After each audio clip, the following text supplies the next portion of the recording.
அலையோசை இயற்றியவர் கல்கி கிருஷ்ணமூர்த்தி அவர்கள். மூன்றாம் பாகம் எரிமலை. அதிகாரம் 16. சீதாபகரணம். அடையாளம் கண்டுபிடிக்க முடியாமல் ஒரே மாதிரி குறுகலாயும் அசுத்தம் நிறைந்தும் மருந்த சந்துகள் வழியாக சூர்யாவை முஸ்லிம் லீக் தொண்டர் அழைத்து சென்று சற்று தூரத்தில் ஜும்மா மசூதி தெரியும் இடம் வந்ததும், அதோ ஜும்மா மசூதி, இனி போய்விடுவீர் அல்லவா என்றார். வந்தனம், இவ்வளவு தூரம் கூட நீங்கள் வந்திருக்க வேண்டியதில்லை என்று சொல்லிவிட்டு சூர்யா மைதானத்தை நோக்கி நடந்தான். நடக்கும்போதே அவனுடைய கால்கள் தடுமாறின. டில்லி நகரமே அவனை சுற்றி சுழல்வது போல் இருந்தது. தாரிணி ஒரு முஸ்லிம் மௌல்வியை தன்னுடைய தகப்பனார் என்று சொன்னது அவ்வளவு தூரம் அவனுக்கு அதிர்ச்சி உண்டு பண்ணிவிட்டது. அந்த செய்தியினால் அவனுடைய ஆகாச கோட்டைகள் பல தகர்ந்து இடிந்து அவன் தலை மீது விழுந்து கொண்டிருந்தன. ஆம், அந்த செய்தி உண்மையானால் அவனுடைய வாழ்க்கையின் போக்கே மாற வேண்டியதுதான்.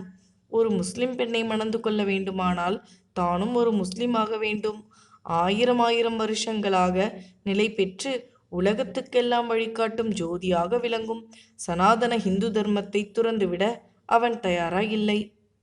ஒருவேளை பொய்யாயிருக்குமோ?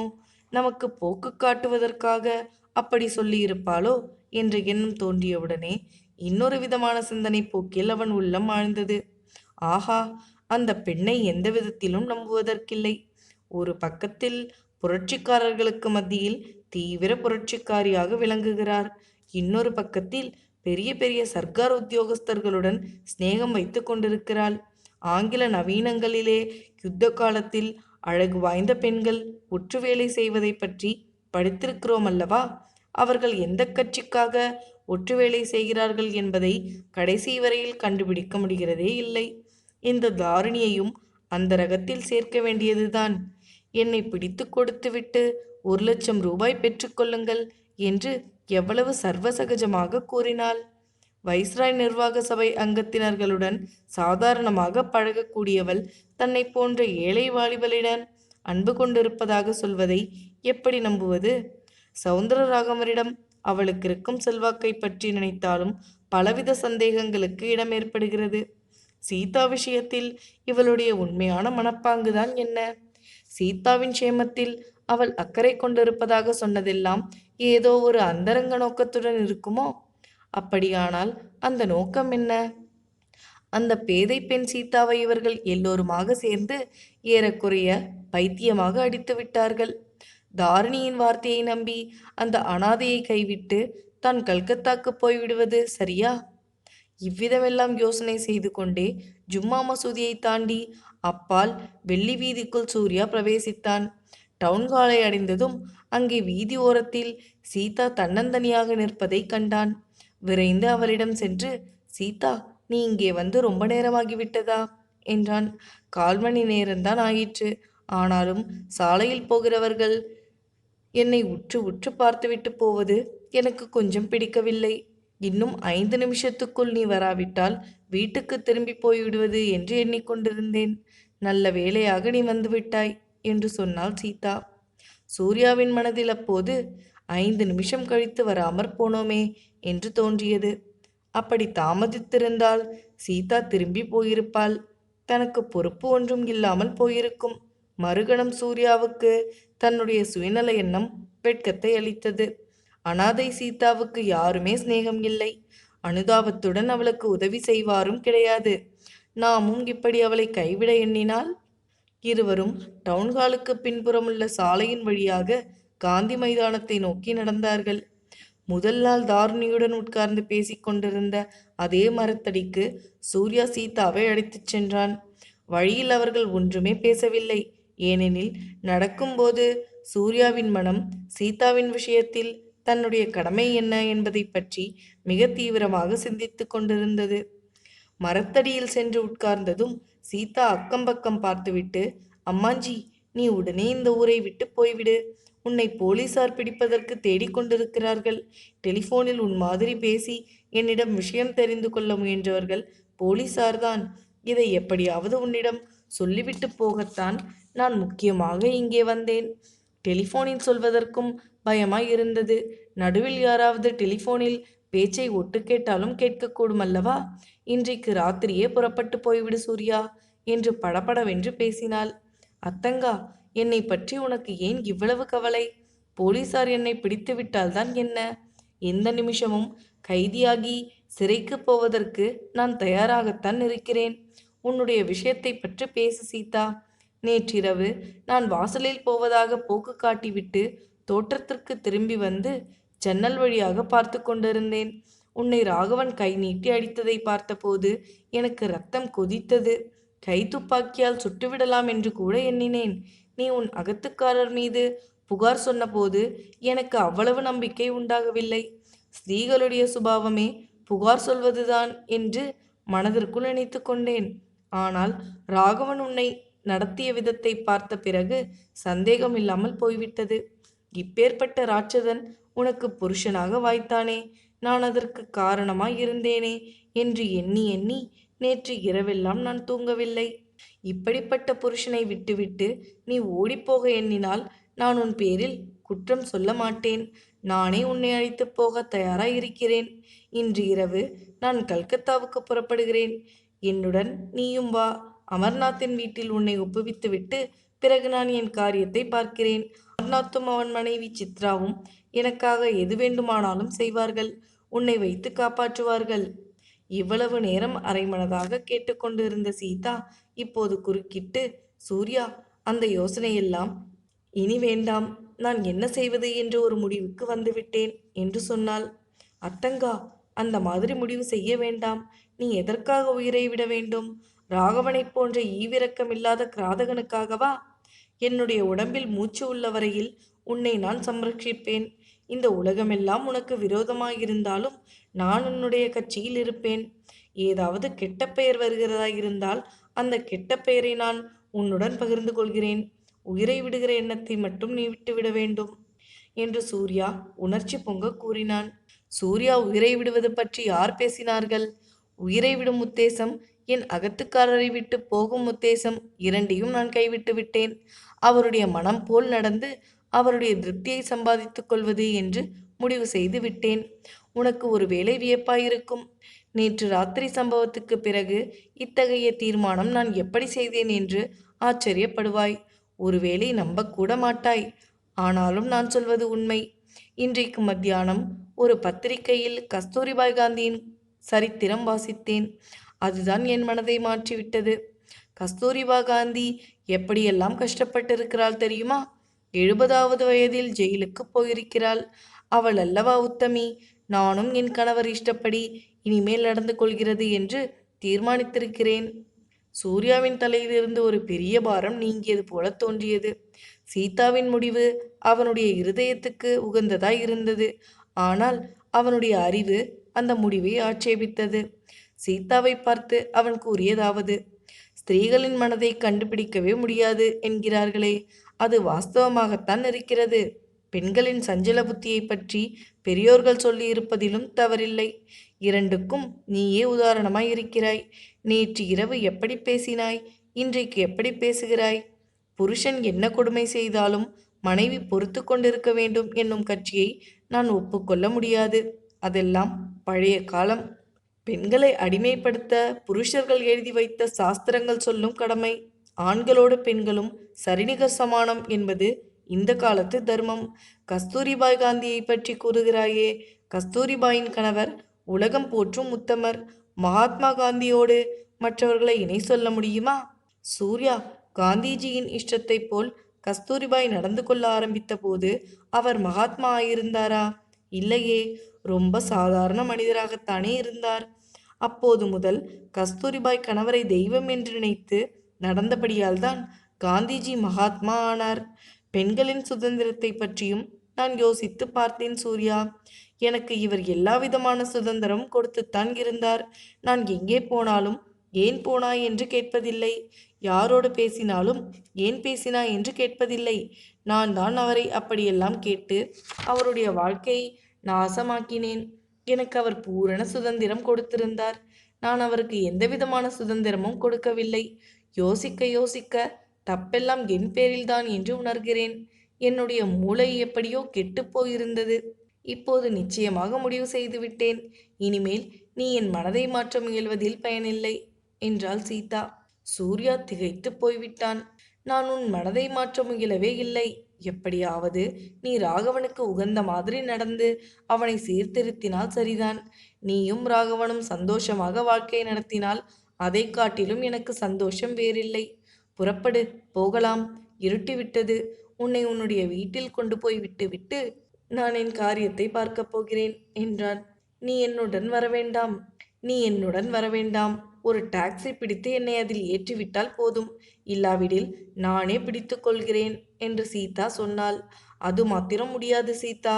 என்னுடைய கடமையை நான் செய்தே தீருவேன். இப்போதெல்லாம் டில்லியில் எங்கே பார்த்தாலும் அபாயம் அதிகமாகி வருகிறது. ஸ்திரீகள் தனியாக போவது உசிதமல்ல. அதிலும் இருட்டிய பிறகு போகவே கூடாது. எனக்கு என்ன அபாயம் வந்துவிடும் சூர்யா? நீ எதற்காக என்னை பற்றி வீணில் பயப்படுகிறாய்? உனக்கு தெரியாது. நேற்று சாயங்காலம் தாரிணியும் நானும் இதே மரத்தடியில் உட்கார்ந்து பேசிக்கொண்டிருந்தோம். தாரிணியோடு இந்த இடத்திலேயே பேசிக்கொண்டிருந்தாயா? என்னிடம் சொல்லவே இல்லையே என்று கேட்ட சீதாவின் குரலில் இத்தனை நேரம் இல்லாத ஈருஷை துணித்தது. உன்னிடம் சொல்ல சந்தர்ப்பம் ஏற்படாதபடியால் சொல்லவில்லை. அதனால் என்ன? அதனால் என்ன? ஒன்றும் இல்லை. நீயும் தாரிணியும் எதை பற்றி பேசிக் கொண்டிருந்தீர்கள்? இந்த மரத்தின் அடிக்கு எதற்காக வந்தீர்கள்? தனியாக பேச வேண்டியிருந்தது. அதனால்தான் வந்தோம். இன்றைக்கு நாம் இருவரும் வரவில்லையா? தனியாக நீங்கள் என்ன பேசினீர்கள் என்று கேட்டேன். பல விஷயங்களை பற்றியும் பேசினோம். முக்கியமாக புரட்சி இயக்கத்தை மேலே நடத்துவது பற்றி பேசிக்கொண்டிருந்தோம்.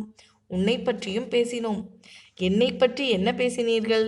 தாரிணியுடன் நீ என்னை பற்றி பேசுவதற்கு அவசியம் என்ன என்று சீதா கேட்டாள். உன்னுடைய உடல்நிலையும் உள்ளத்தின் நிலையும் சரியாயில்லாதது பற்றி பேசினோம். உனக்கு எப்படி உதவி செய்வது என்று யோசித்தோம். எனக்கு ஒரு உதவியும் தேவையில்லை. என்னமோ சொல்ல வந்தாயே, அதை சொல். நீயும் தாரிணியும் இங்கே பேசிக்கொண்டிருந்தீர்கள். அப்புறம் தாரிணி போன பிறகு நான் உட்கார்ந்திருந்த இடத்துக்கு 3 ஆசாமிகள் வந்தார்கள். வந்து லோகாபிரமமாக கொஞ்ச நேரம் பேசினார்கள். பிறகு தங்கள் நோக்கத்தை வெளியிட்டார்கள். அதாவது தாரிணியை அவர்கள் கைப்பற்றி கொண்டு போவதற்கு நான் உதவி செய்தால் எனக்கு ₹1,00,000 தருவதாக சொன்னார்கள். நன்றாய் இருக்கிறதல்லவா? இது என்ன அநியாயம்? அப்படிப்பட்ட மனிதர்கள் யாராயிருக்கும் என்றாள் சீதா.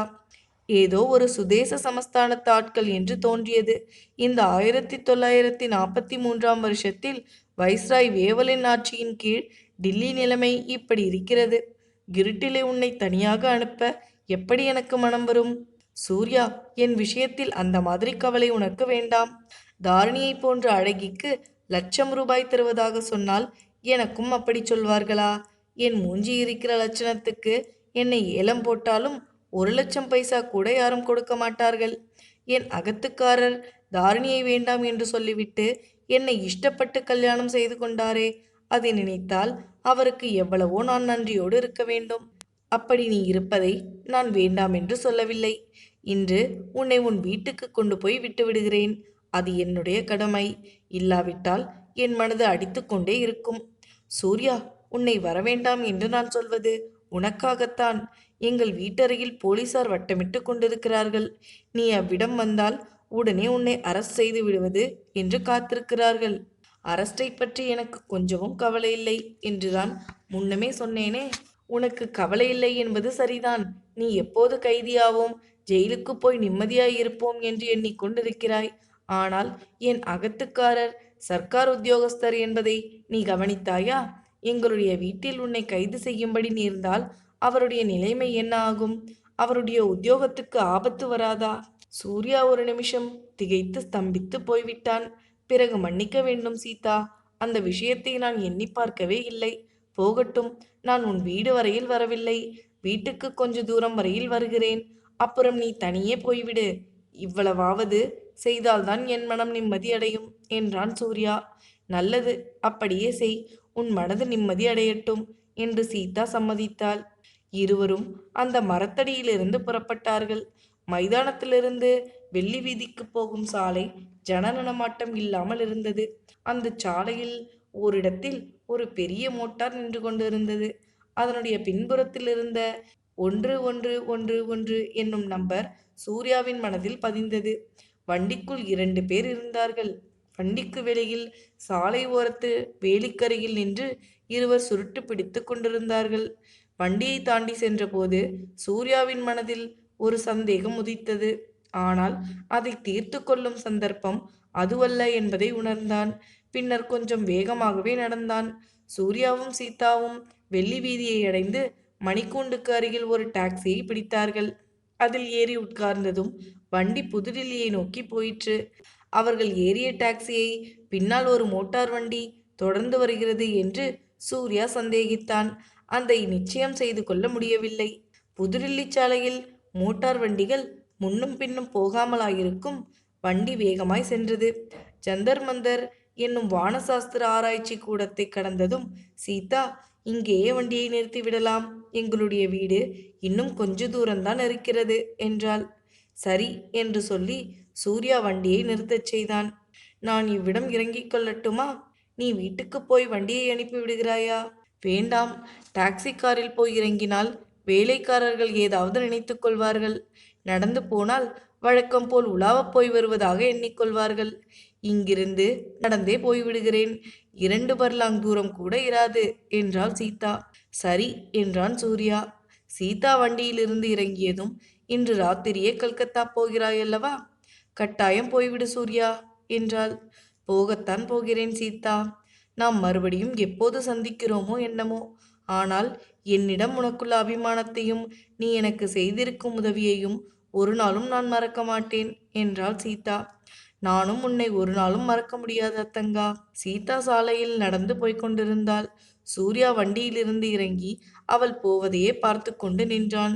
வெண்ணிலா துல்லியமாக பிரகாசித்து கொண்டிருந்தது.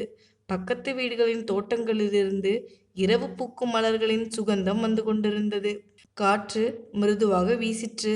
பக்கத்து வீடு ஒன்றிலிருந்து சோஜா ராஜகுமாரி சோஜா என்னும் கிராமபோன் கீதம் கேட்டுக்கொண்டிருந்தது. இத்தகைய சூழ்நிலையில் சீதா மேலே மேலே அந்த சாலையில் தன்னந்தனியாக போய்கொண்டிருந்தது ஏதோ ஒரு சினிமா படத்தில் வரும் காட்சியைப் போல் தோன்றியது. சீதாவின் வருங்கால பாக்கியம் எப்படியோ?